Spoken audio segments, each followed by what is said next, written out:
Good afternoon, Belize. I'm Isani Cayetano, and it's time for your midday check-in with News 5. Here are the top stories to keep you in the loop.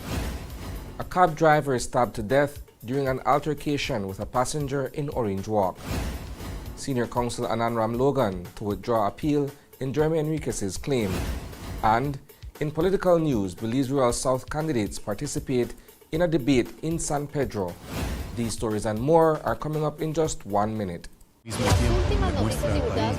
Veracidad, imparcialidad. Hemos estado haciendo el trabajo como organización. Y tus noticias en español.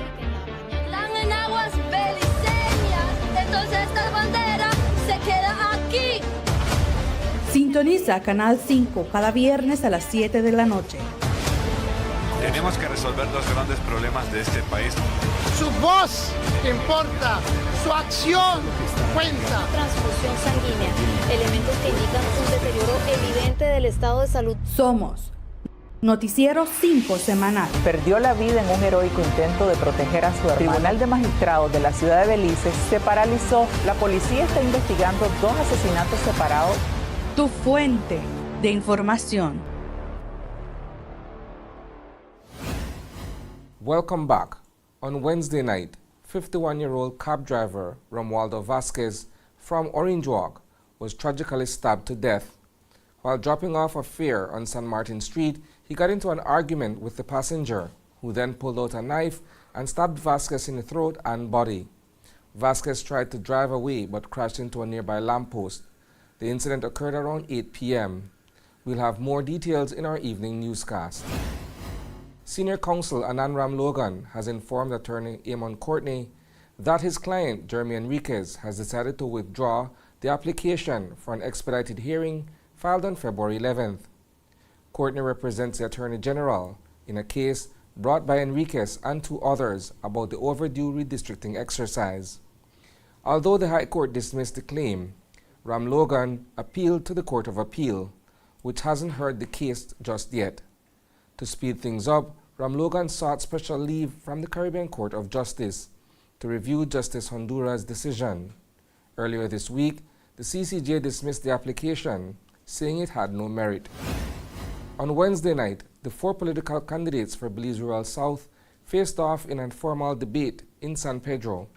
The event included a Q&A segment and an open forum where candidates could ask each other questions. Such debates are rare, so residents appreciated the chance to hear the candidates. Here's a brief look at what happened.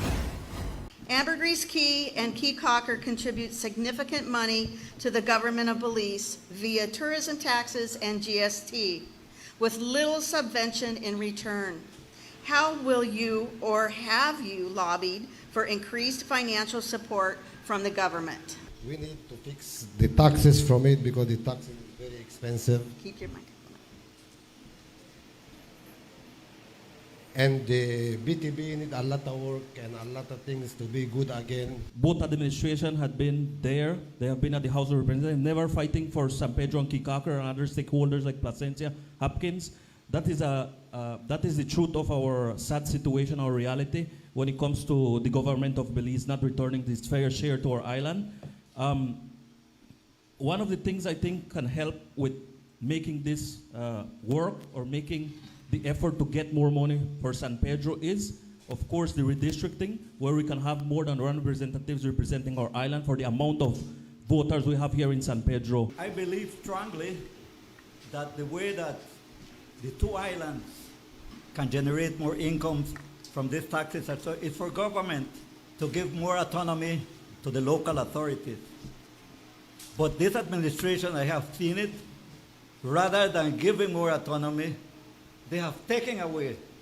For instance, planning used to be completely controlled by the local authorities. All those monies used to stay over here.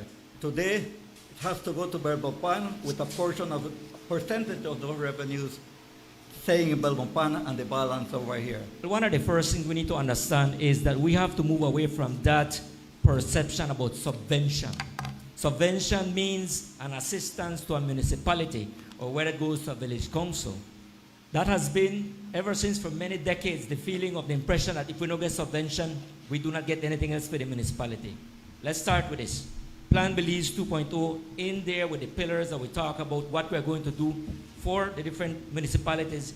It talks about giving more strength, more autonomy, not only to the municipality, but rather to the village council. Prime Minister John Briceño and the People's United Party have poured a lot of energy and resources into their campaign in the Cayo district. In the 2024 municipal elections, residents made their voices heard by electing a majority UDP slate.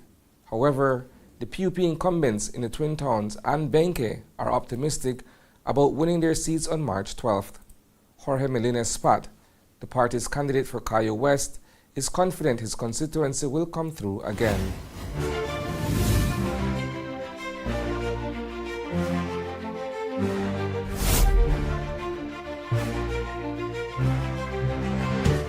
I can gladly say that I am honored and thankful for the opportunity that the residents of Cayo West have given me to represent the constituency of Cayo West. It's a constituency that needed all the support and needs all the support that it can get. Cayo West was abandoned for more than 20 plus years.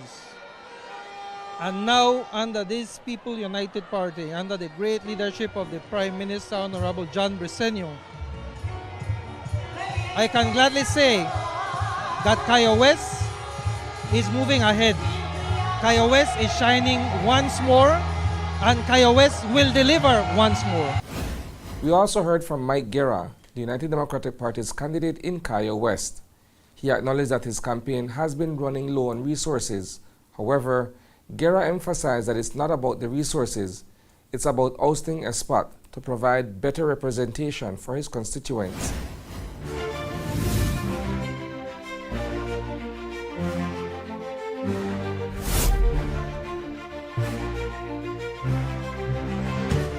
I think it is not about resources.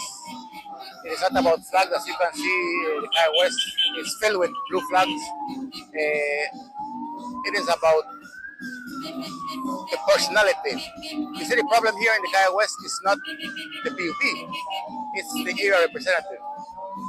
He has not been living here. I see him, well, I don't like to criticize anyone. I don't believe that.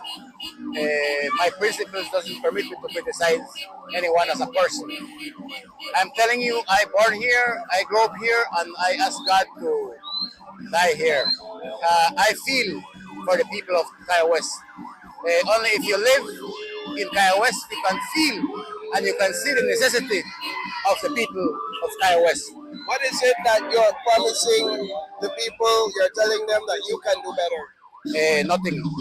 I am not a person who will come out and promise anything because I am not the type of person, or maybe I'm not a politician. I am not a politician. I am a hard-working man. That's a wrap for the news at noon. But don't worry, there's plenty more coming your way at 6 p.m. We'll dive deeper into these stories and more. In the meantime, visit channel5belize.com and follow us on Facebook for real-time updates. And don't miss Open Your Eyes tomorrow morning for fresh takes on today's headlines. Thanks for tuning in, Belize. Stay informed, stay inspired, and have a fantastic afternoon.